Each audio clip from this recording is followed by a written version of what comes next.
Right, thank you very much, Richard, who's done a brilliant job chairing the meeting, and we've had some excellent speakers so far. Probably refer back to some of the things that they've said.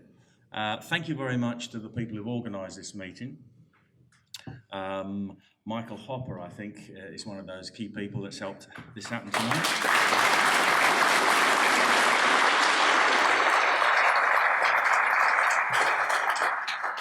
And every meeting I go to seems to get more people. So I must be doing something right, I suppose. And we've done quite a few of these in the north of England now. I've been all around the country in my time, but recently we've been to Wigan and Sunderland, and now we're here, and we're getting a very good response. And of course, you are in a Labour area. There are 7 seats here in Durham. They're all held by Labour MPs, and the Labour Party has betrayed the working class.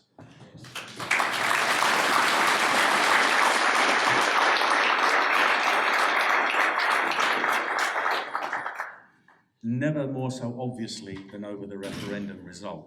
And I'll be saying something about how we fix that later on. But some days in politics you have really bad days, and other days you have really good days. I've had a really good day today because I've been attacked twice in The Guardian.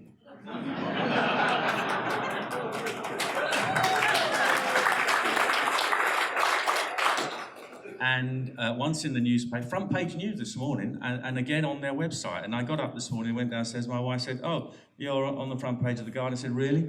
She said, "Yes, UKIP membership is going up." I said, "Oh, that's brilliant." And she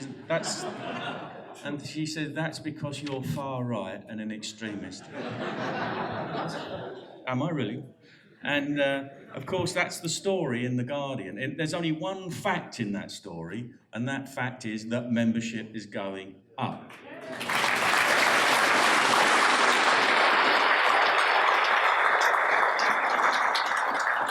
And of course, that's what they're worried about. Otherwise, they wouldn't be bothering to attack me. I don't remember them attacking Henry Bolton, do you? When your political opponents attack you, you know you are doing something right.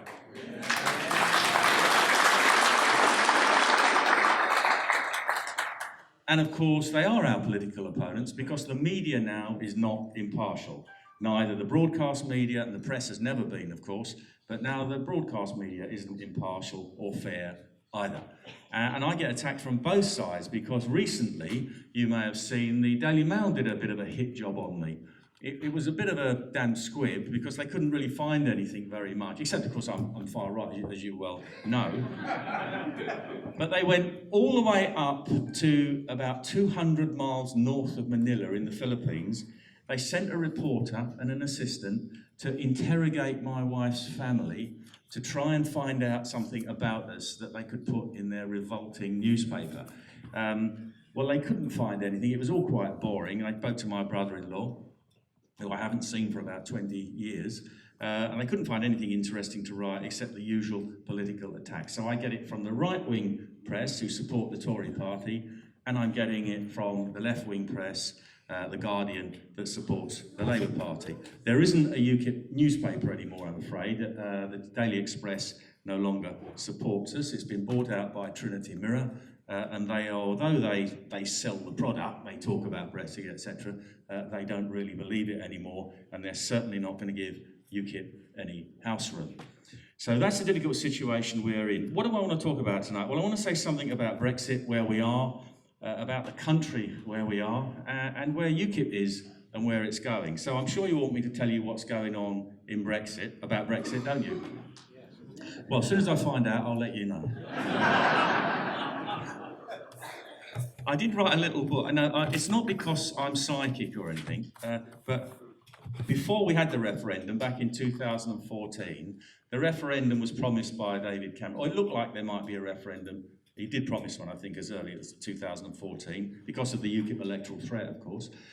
And I thought, let's write a little book laying out how we can leave the European Union, the legal basis and the practical basis, and let's say what will happen if there is a referendum and if the Leave side win. And I said it will be delayed, it will be impeded, and they will try to overturn it.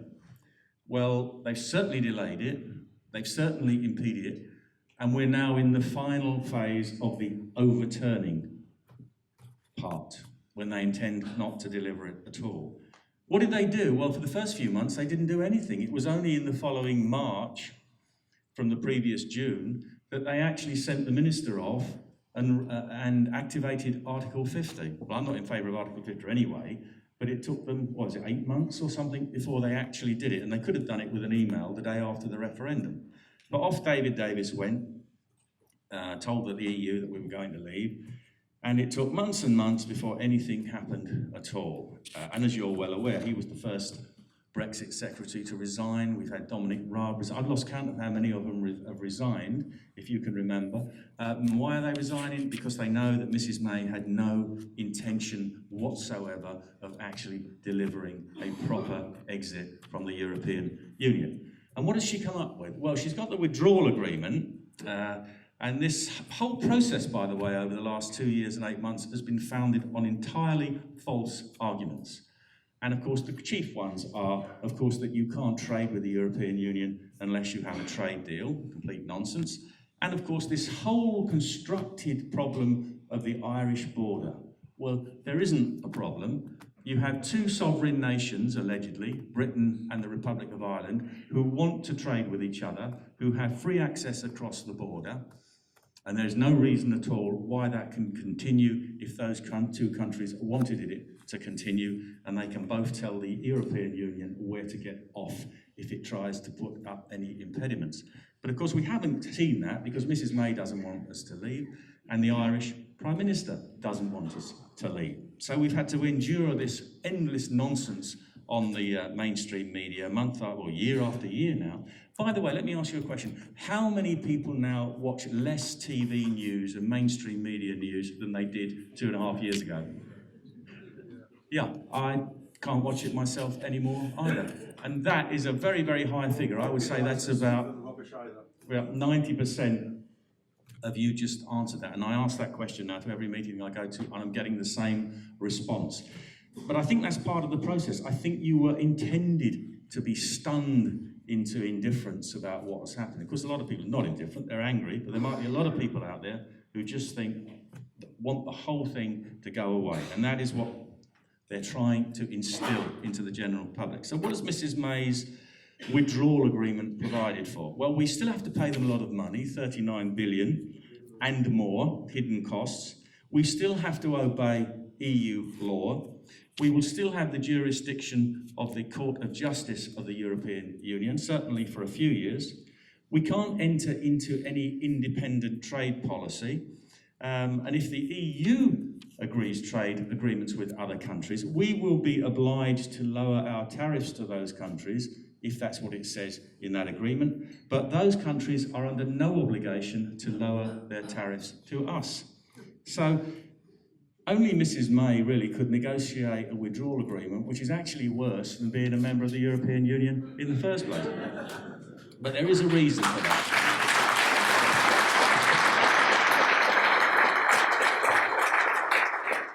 There is a reason for that, of course. I'll come on to that a little bit later. And of course, what else is in that agreement? Well, there's citizens' rights.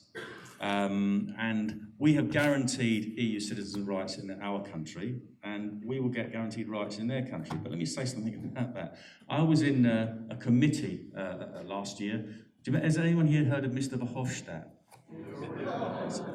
Well, actually, I agree with a lot of what Verhofstadt says in the Parliament, not because I think it's a good idea, but because he is logically consistent, and he actually believes in the great European project. He believes in a United States of Europe. He believes in central economic control. He believes in a central banking system, and he believes in a European army.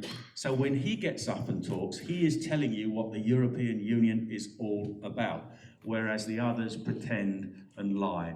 And make out that it isn't happening at all. Well, it is. You better listen to Mr. Verhofstadt if you want to know what the EU thinks. And what was he proposing at this meeting, which is actually now in the withdrawal agreement? We have to give equal rights to every EU citizen that was here up until the day we leave, or had ever spent any time in the UK, and their children, certainly their children. I said to him, you know, because I got a chance to make a point for about 60 seconds, I said, Do you realise that the oldest person in Europe recently died in Italy, aged 117? So if we leave on a certain day, and a European citizen who's lived there has had a child, and that child lives to be 100 years old, we could go on paying benefits and giving equal rights to that person for 100 years. That is absolute nonsense. And I said, actually, you know, if we have reciprocal rights, which actually I'm not against, because I think it's one of those things we're going to have to do, what are you actually getting? Anyone that comes to this country from the EU gets the use of the housing system, the benefit system, the national health, the public services, and all the things that we enjoy. What do you get if you go and live in Romania or Bulgaria or the Czech Republic or Poland? You won't get a council house, you won't get benefits, because they don't have them. Most countries in Europe do not have a free health service. You have to pay health insurance, or pay, as we know in some places where it's all going very wrong, in Greece and Spain, you have to pay when you turn up, whatever they may tell you. But we're guaranteeing people those rights. Okay, so they've got guaranteed rights. Now, if we accept her withdrawal agreement, we will also be bound into the EU's military ambitions and its plans to have its own army. And next time we do a talk, we need to get somebody from the military, from the veterans, to come and talk, who know about this in detail and explain exactly how it's working. Something called PESCO, Permanent Cooperation Agreement, whereby our armed forces are going to be bound to the EU's armed forces, and they do intend to have their own army. And this goes right back to when I first got involved in politics in the Maastricht Treaty, Treaty on European Union. It says common foreign and security policy with a common defence. Well, what do you call a common defence? I'd call that an army, wouldn't you? And that's what they call it, except not in public and not in print. And not until recently, because you remember during the referendum, we were told it was all a fantasy, wasn't it? Until after the referendum, when you have Mr. Juncker and Mrs. Merkel saying we must have a European army. And Mrs. May is totally on side for that, whatever she may say. You remember when she made the speech in Florence, I think that was January before last, when she said that she wanted to have a new security treaty, which would incorporate armed forces and all the police and criminal justice measures that we already have, which are totally evil in my view, because they destroy and undermine the basic principles of freedom in our country under our law. So that's where we are now with this withdrawal agreement. What's actually going to happen? Well, next week, if it doesn't happen sooner, and if it doesn't get delayed again, we're supposed to have 3 votes in Parliament, our Parliament. There'll be a vote on Mrs. May's deal.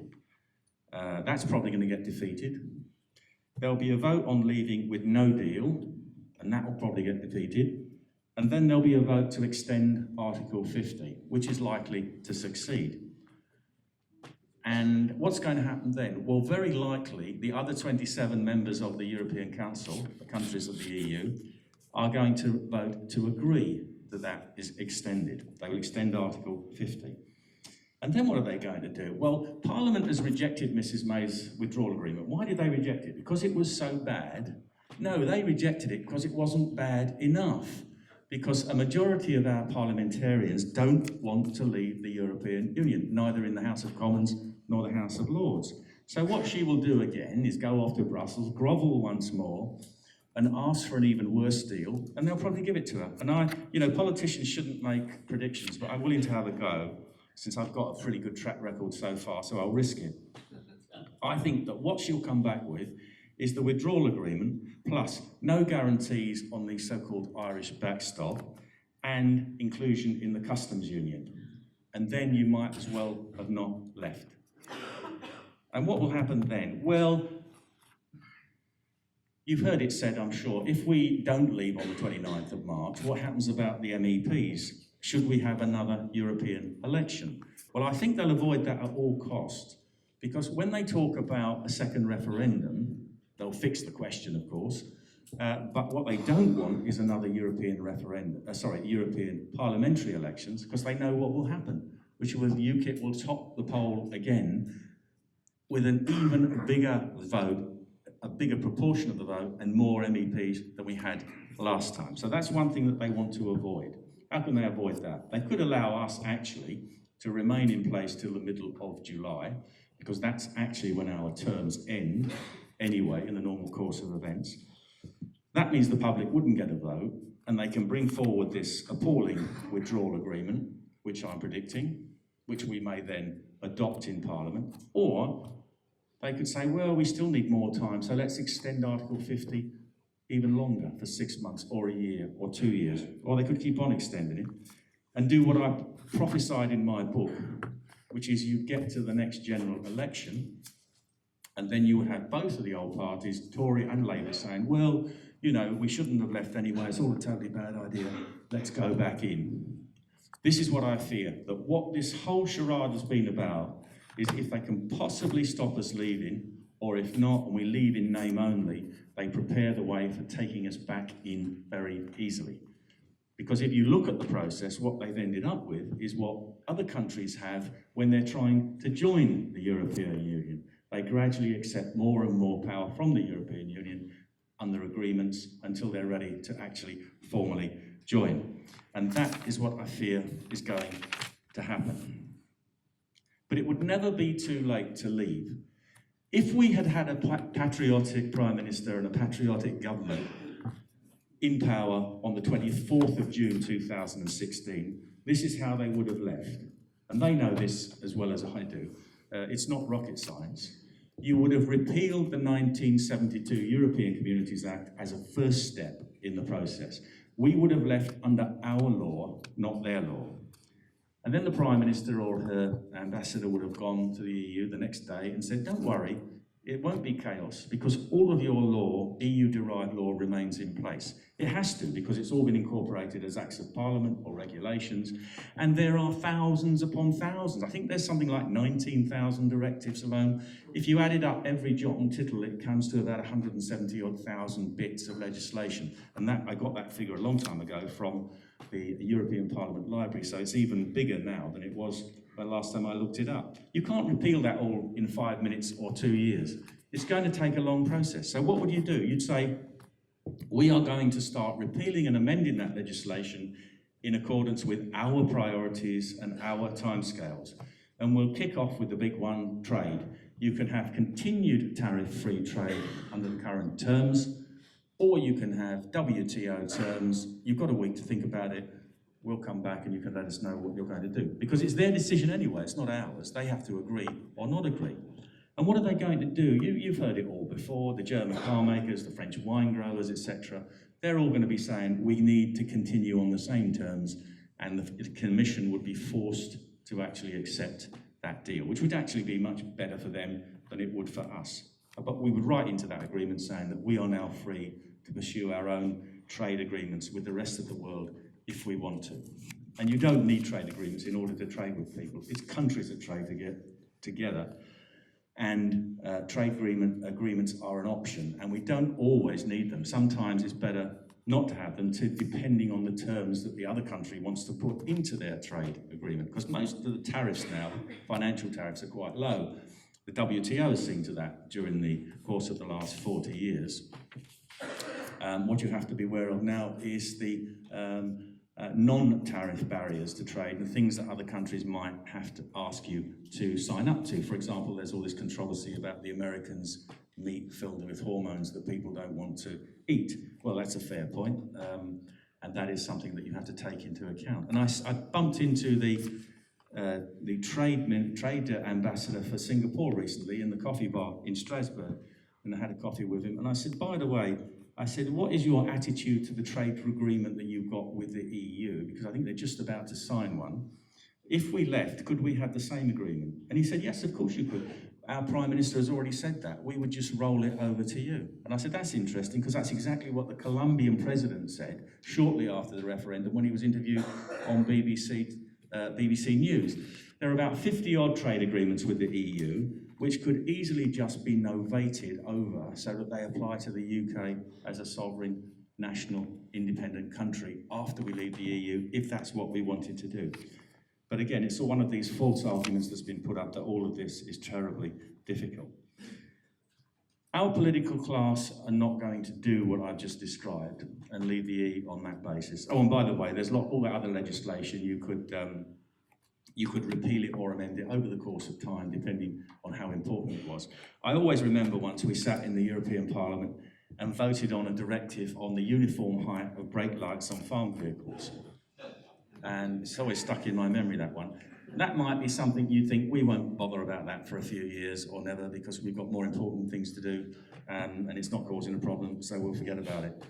So that's how you would tackle that problem. But that isn't going to happen because our political class doesn't want it to happen. Tories and Labour have totally sold out the people of this country to the EU.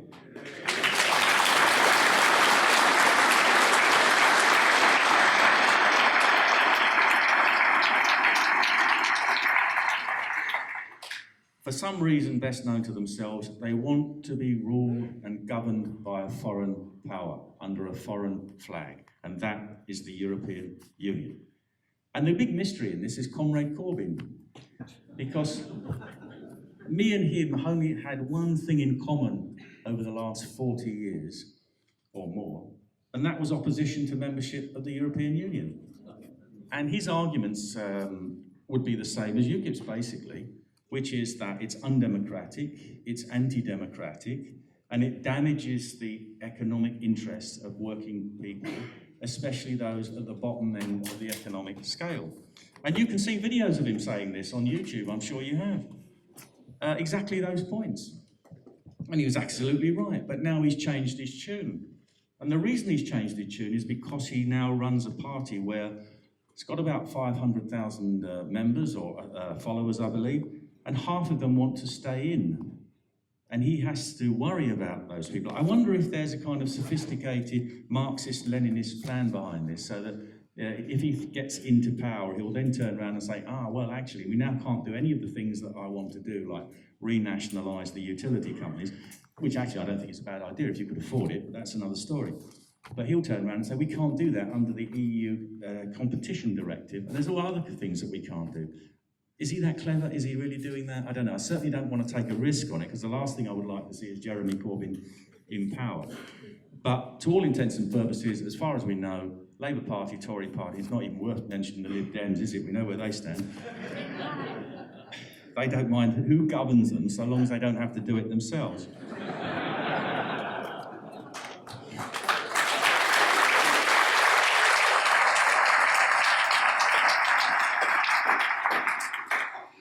But they're all going to sign up to whatever atrocious deal Mrs. Bay comes back with, or say it isn't atrocious enough and you need to go back and get something even worse until we've not left the European Union at all, and then we either don't leave or we leave for a while and then go back in again.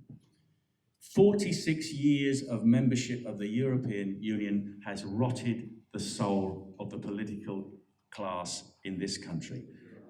It's been a cancer at the heart of our politics, because it is founded on an irreconcilable problem. Do you want to be governed by your own elected politicians and government under your own laws in your own parliament, or do you want to transfer power somewhere else and be governed by somebody else in a foreign capital? And that is the problem. That is why we had 40-odd years of dissent in politics. It's why we ended up with a referendum, and the British people answered that question. When Parliament was formed after the Magna Carta in 1215, it was described as a common council of the realm.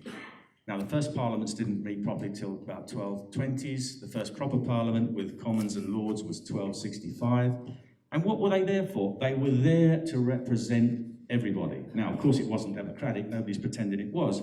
But they were called in periodically by the king because he needed to know the tenor of public opinion. What could he do and get away with, or was he going to have a rebellion? That's why Parliament was formed in the first place. And of course, its chief power that it took to itself over the years that came was the power to control taxation, the raising, and if not the spending of money. But you couldn't raise money without the consent of Parliament. And as I said, it was called a common council of the realm. Well, we had this political dissent, didn't we, for all of these years from our membership up until 2016, amongst the political parties. And they could never resolve it. And that's why my party came into existence. It's why we did so well over the years and why we forced the referendum through our electoral threat. So what did they do to resolve the problem? Well, David Cameron said, we will ask, he didn't say it literally, but this is what he did, we will ask the Common Council of the realm, and that's the people. And the people decided by a majority of voters that they wanted to leave. And then the ruling elite said, wrong answer, we're not going to do it. We can't tell them outright, we've just got to pretend we're going to do it and then not do it. If they betray the result of the referendum, then we will enter into political civil war that will go on for decades to come. Back in 1642, a real civil war started because Parliament and King were in opposition. The King put himself in opposition to Parliament. What will happen if they betray the referendum is that Parliament will put itself in opposition to the people. And we could resolve that problem if we had a fair voting system, but we don't. We have a first past the post system where people tend to vote Tory because they hate Labour, or they vote Labour because they hate Tory more, and people vote for what they hate least rather than what they actually want. And that's why we end up with the game of musical chairs in Parliament, where you've got one seat, two players, and periodically they change positions. And this is why one of UKIP's key policies going forward is to introduce a fairer voting system and some form of proportional representation. A few years ago in Parliament, I sat in a group with a chap called Matteo Salvini. They have a fair voting system in Italy. Salvini stopped being an MEP, he became an MP, he became a minister, and now he has been able to take action that has cut illegal immigration into Italy by 90-odd%. Think what we could do in this country if we had a fair voting system and we could turf out the people that we've got there now and put in some people who actually want to do something that's in the interests of the British people.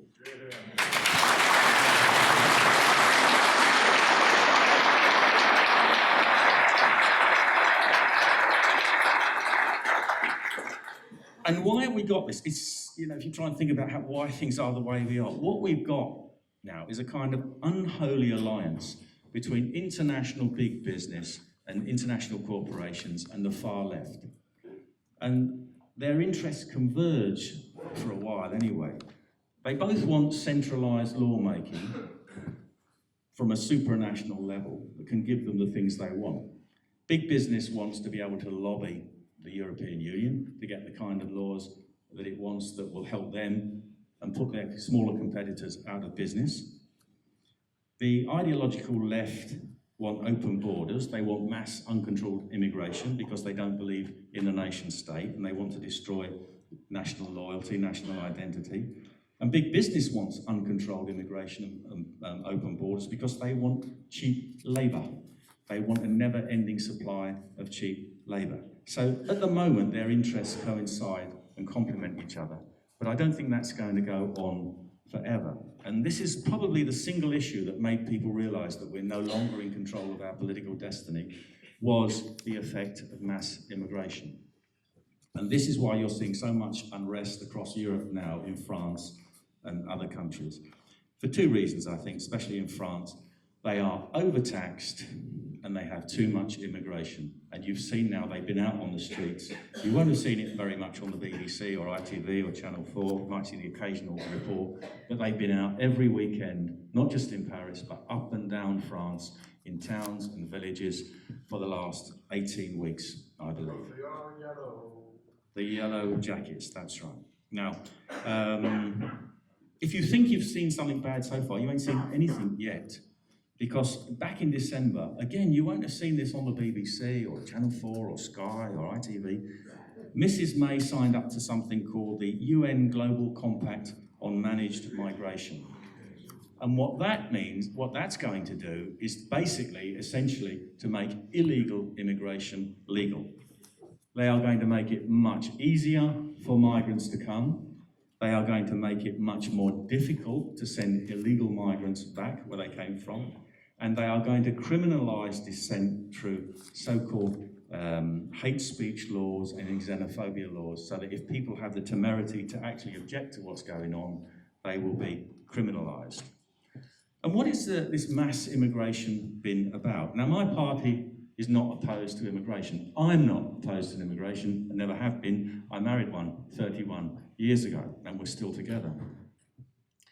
But immigration should be about an amount of immigration that is right in the numbers and in the types of people that you let in, so that they integrate into your society and don't require it to be changed into something else. That's not what we've had with mass immigration. It's been uncontrolled, essentially. It's been unlimited, essentially. We've had something like 8 million people come since Tony Blair was Prime Minister, and that's probably a conservative estimate with a small c. Was that immigration about transforming society into something else from an ideological point of view? And I think you have to say that it's obvious that that's what it was about. And now many parts of Britain, as indeed many parts of Western Europe, appear to be foreign countries inside our country. We have to stop mass uncontrolled immigration, and we have to be able to integrate the people that we've already got. And I think we should do what the Australians have done and said, well, if you don't like it here, nobody is obliging you to stay.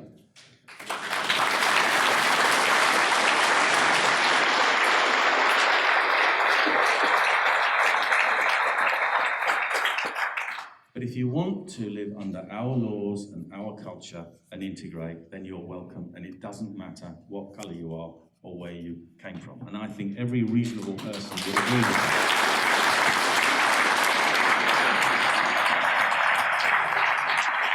While all that's going on, of course, we've got other issues. We've got soldiers who served in Northern Ireland in good faith being prosecuted for alleged crimes committed 40-odd years ago, while at the same time, IRA murderers and terrorists are let off scot-free and do not feel the force of the law. We have several thousand ex-military people sleeping on the streets, while we welcome back thousands of ex-jihadis from Syria and want to give them council houses and benefits. We are a country gone mad. We live in a country now where reality has been turned upside down. We see this has been discussed earlier on by Sargon about the issues with free speech, which is being eroded. Only certain opinions are now allowed. These are opinions which fit in with the politically correct left-wing point of view of the world, which permeates everything now, not just politics, but the mass media and universities. I always thought universities are places where you went to discuss ideas and discover new ideas. Now it's a place where you are only allowed to have certain opinions and certain ideas, or you will be in trouble. And of course, if you do it on Google, or on Twitter, or if you do it on YouTube, you may find yourself getting a visit from the thought police, as was described, these ludicrous things that are happening by Carl earlier on. And I'm not saying that you should be allowed to say something which is deliberately offensive or libelous or defamatory or threatening. Nobody is going to defend that.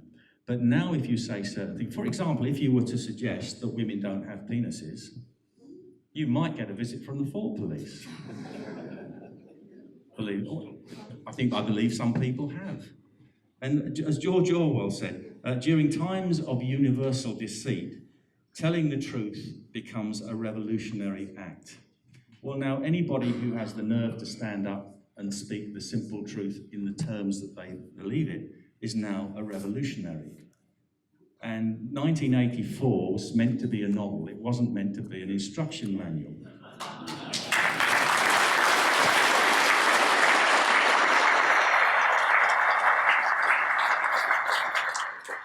What they're doing is creating what's been called a gulag of the mind.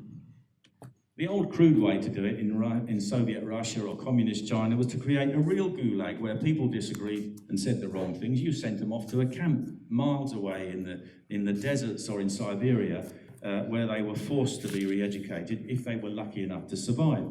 There's a much easier way of doing that now, is you just prevent people from thinking or saying things or saying what they think by this gulag of the mind where you put pressure on them.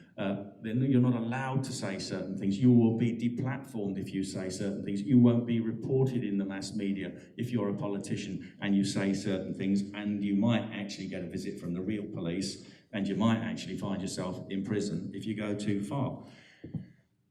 How are we going to combat this?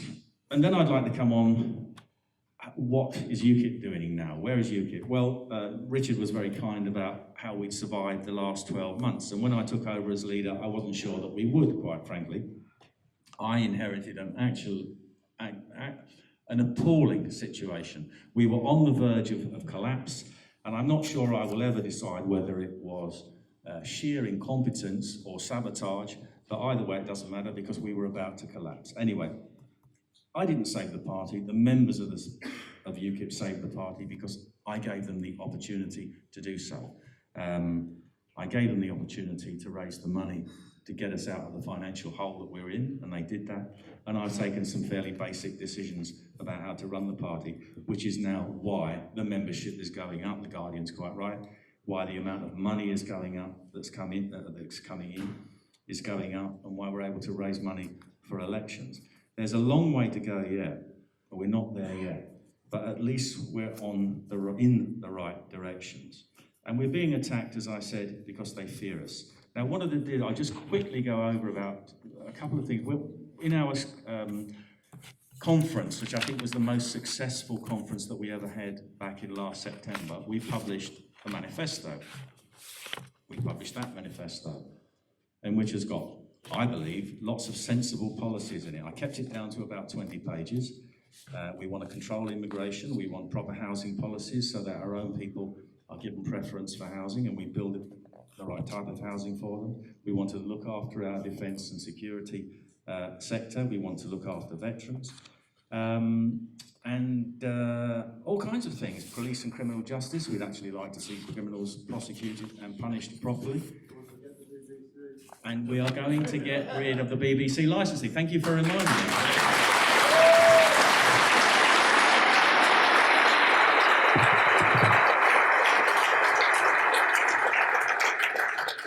Now, they're policies, and there's lots of policies in there, and I'm not going to bore you by reading them all out. But I thought what we need is a little leaflet that explains what we stand for.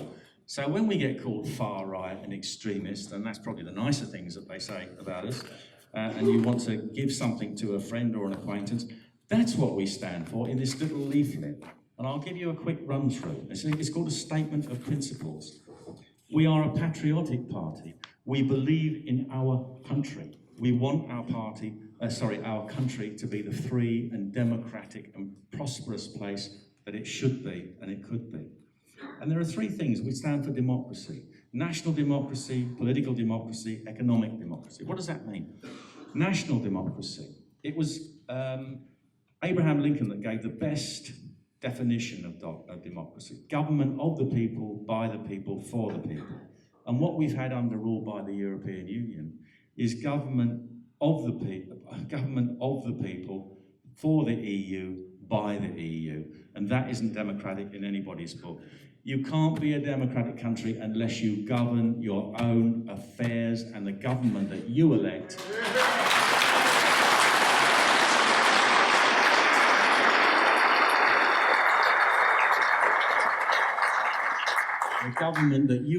can be sacked by you, the people. You don't live in a democracy if you can't sack your government, and we live in a state now governed by the EU, governed by the Commission, and we didn't elect them, and we can't sack them. So we need to get that back. That's a core principle. Political democracy. Well, the vote doesn't make you a democracy. They used to have votes in the old Soviet Union, and I think you got a choice of a couple of candidates, and they were both communists. So you didn't really get much of a choice. And this is when I come back to the policy I mentioned before. We need an electoral system whereby people get what they vote for, whether that be UKIP or the Greens or Labour or Tory, but they should return MPs in the proportion that they voted for them. Can you imagine how different things would be if instead of being, I think it's 10 or 12 DUP MPs in Parliament, telling Mrs May what she ought to do, there were 10 or 12 or 15 UKIP MPs, we would be living in a very different place. And indeed, Mrs May probably wouldn't be Prime Minister. They would have had to get rid of her and get somebody with half an idea of what they should be doing. But political democracy is about creating a proper democratic political system. People's votes are worthless unless they can actually change things. And economic democracy, what do we mean by that? Well, we believe in free trade in UKIP, where it is possible, where it's free and equitable. But the economy has to be run for the benefit of the people. You can't say, I have these discussions with economists in the party and whatever, which must be totally committed to free trade. Okay, I think free trade's a great idea, and the more of it we've got, the better. But how can you compete fairly with China, that has got literally millions upon millions of cheap people who will work for peanuts, cheap labour, and when they need it, they've got slave labour? How can you compete with that? You have to have an economic system that says, yes, we want free trade, but no, we don't want people sleeping on the streets because they can't afford somewhere to eat or have a roof over their head at night. You will know how many people are out there sleeping on the streets.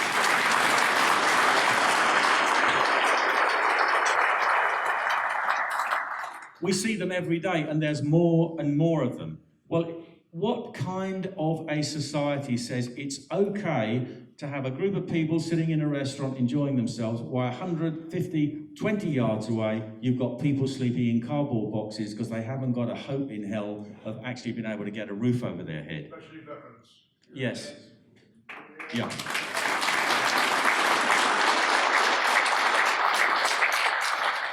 And I haven't worked this out as a policy yet, but I'd like to see preference given to people who serve their country but don't necessarily earn high wages.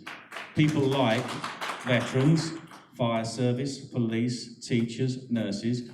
If they're going to do a job where they get low wages, let's try and give them a leg up somewhere else. Let's give them a point system so it's easier for them to move up the housing market and actually find somewhere to work.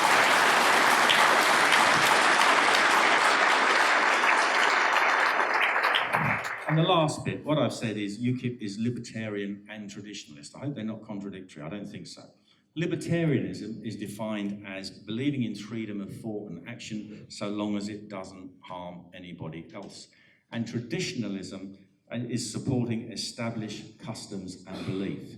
Well, what could sum up the decency of the British people and what UKIP stands for more than that? We want to live in a free, live and let live society where we're governed by our laws under our customs and our traditions. And that sounds pretty good to me. Do you agree?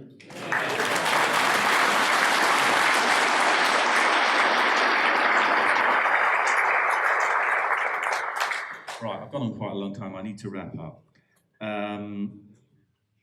Membership's going up, money's going up. Members and money are the two important things in politics. You know what the third one is, which is even more important than that? Votes. Because if you've got members and you've got money, but you don't get votes, then you're not succeeding. And this is the next big trial that we're going to have, the next big test, because there are local elections on the 2nd of May. Now, in actual fact, we've got one much sooner than that. I've been asked to mention, and I'm happy to do it, Andrew Tranter, who can't be here tonight, but is standing in Bishop's Auckland, and there is the election for it's a council by-election this Thursday. So if any of you know Andrew, or even if you don't know him, if you can help him deliver a few leaflets between now and then. You've all been out, that's terrific, thank you. And if you live there, vote for him, please. So good luck to Andrew in that. I had a campaign meeting earlier today, because one of the things we've been able to do in the last couple of months is to raise enough money to pay 2 campaign managers. Alan Graves, who is a councillor in Derby, and Peter McElvenna, who is one of our activists in London. And we now employ them permanently to organise these campaigns. And put that in perspective, because I think the Labour Party has about 75 campaign managers or something like that. We've got 2. Now, what they're going to do is to recruit candidates. Well, what they are doing now and what they've been hard at. We've got well over 1,000 candidates in that local election, but we need over 2,000, 2,500 in order to qualify us for a TV broadcast. So if you would like to be a candidate, If you know someone who would, please step forward and volunteer. It doesn't cost any money. All you need to do is to go out and get 10 signatures on a sheet of paper in order to be nominated. And if you do want to put out leaflets, you can get about 5,000 leaflets for less than 100 quid, and we'll deliver them in your ward. We need candidates, first of all, so that we get that TV broadcast. Second, so that we up our national percentage, because the more percent of the vote we get, the more we qualify for attention from the BBC and the media later on. If we get no votes, why should they talk to us? We've got to be out there getting the votes. We're also preparing for the next general election, raising money. We don't know when that's going to be. When you see what's happening in Parliament with Mrs May's majority dwindling down to about 3 now, I believe it is, it's difficult to see how long she can go on without a general election. And they can be called at a moment's notice. I've heard it said that Corbyn doesn't want one at the moment, given the state of the Labour Party, and that may well be true, but we can't be sure. So we are also building up candidates for the general election. There are 650 seats to be fought. If you want to be a candidate in a general election, if you know someone that might want to do that, ask them to put their name forward and go through the selection process. There might be a European election, as I said earlier on. I doubt it personally, but I have to be prepared for it. And I have to raise £600,000 in order to be able to pay for a leaflet to go out to over 27 million households. And I've still got quite a way to go, and I've got 3 to 4 weeks left to find the money. So if there are any millionaires in the audience who could write a big check, or if you can afford a £5 or a £10, then every little will help, because every time we've had to do this, we've done it. And if there is a European election, we will fight it. And I can assure you of one thing, that if we do, the candidates that we select this time, their primary qualification will be their loyalty to UKIP. I will not preside over a system again which has seen the pocket fillers and the opportunists amongst some of the people that have gotten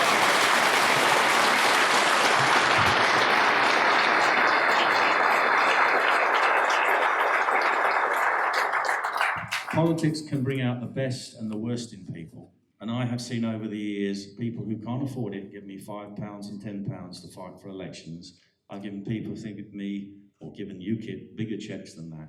And when I see somebody go to the European Parliament who's been put there by the members, by their money, their hard work, their effort, their sacrifice, and they sit there and they go every day of the week raking in an extra €320 tax-free, and then have got the nerve to tell me that I'm right-wing so they can't be in UKIP anymore, and then they're all running off to something called the Brexit Party because they think they've got a better choice. Those people make me sick.